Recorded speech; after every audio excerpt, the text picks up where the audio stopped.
So for today, we're going to take a look at the antecedents and consequences for your concept analysis. And we are going to start by thinking about what this really means.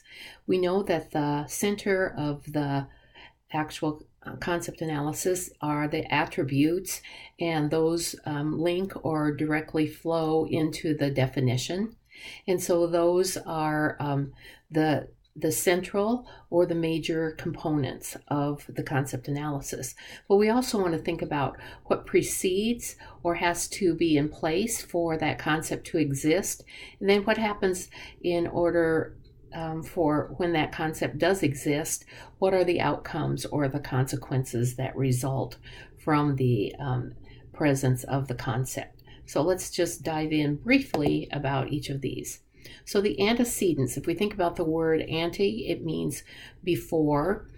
So these are things that come before the actual concept or are required to be in place. They have to be there prior to the concept existing.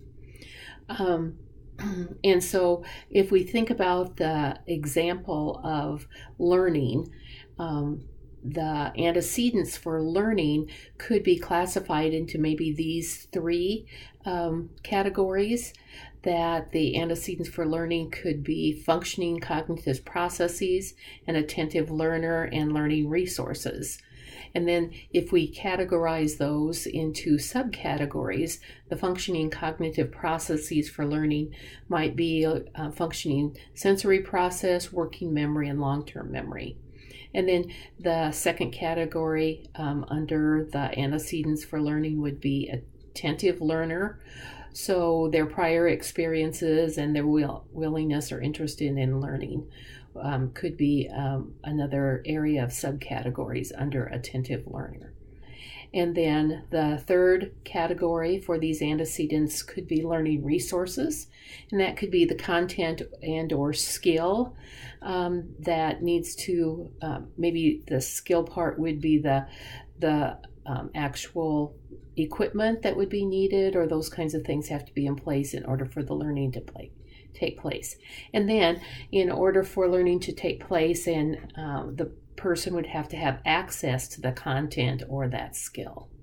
So the antecedents then are really what happens prior to the event or the concept, and it gives the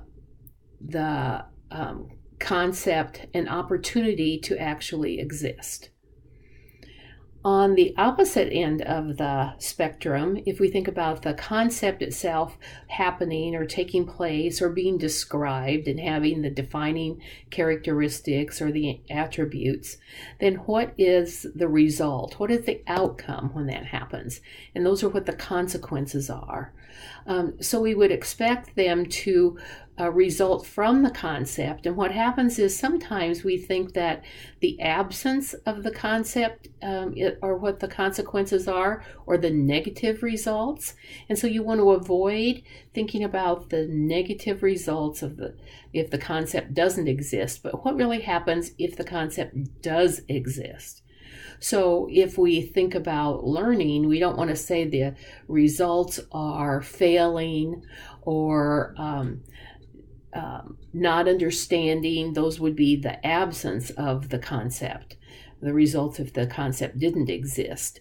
So you want to think more about the outcomes that would take place. And so the example we might use, if we continue about the same example of learning as our concept, then the consequences of learning could be increased knowledge, skill, or behavior, and those could be categorized more specifically also, or enhance self-confidence, and there might be a number of others.